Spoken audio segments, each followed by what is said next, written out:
প্রায় সবাই বলেছিল যে একবার জাপানের একটি বিমান ছিনতাইকারীরা ছিনতাই করে ঢাকা এয়ারপোর্টে নিয়ে এসেছিল জিয়াউর রহমানের জামানাতে। তখন সেনাবাহিনী প্রধান না, বিমান বাহিনী প্রধান ছিলেন air vice marshal AG Mahmud.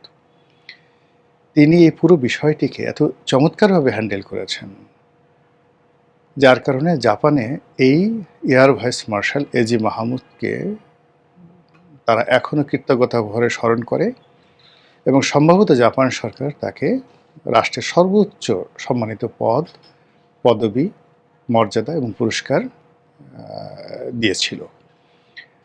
AG Mahmud সাহেব এখনও জীবিত আছেন। আমি একবার তাকে এই বিষয়টা নিয়ে জিজ্ঞাসা করেছিলাম। তিনি ৪-৫ বার মন্ত্রী ছিলেন, ৪-৫টি মন্ত্রণালয়ের দায়িত্বে ছিলেন, জিয়াউর রহমানের ক্যাবিনেটে ছিলেন, এরশাদের ক্যাবিনেটে ছিলেন, অত্যন্ত অভিজাত মানুষ। কিন্তু অনেক বয়স হয়ে গেছে তো ঠিক ধারাবাহিকভাবে তিনি বলছিলেন, কিন্তু সবগুলো আমি মেনশন করতে পারিনি। কিন্তু জাপান মানে এজি মাহমুদ যে কথাগুলো বলেছিলেন তার চেয়ে আরও সুন্দরভাবে জাপানের যে সকল অ্যাম্বাসেডর রয়েছেন, পররাষ্ট্র মন্ত্রণালয়ের কর্মকর্তা রয়েছেন, তারপরে সবাই সেই কৃতজ্ঞতা প্রকাশ করতে গিয়ে এজি মাহমুদের গুণকীর্তন এমন সুন্দরভাবে করেছিলেন যেটি এজি মাহমুদ তিনি নিজের মুখে আমাকে বলতে পারেননি। তো বুঝেন জাপান কত একটা সেন্সিটিভ জাতি।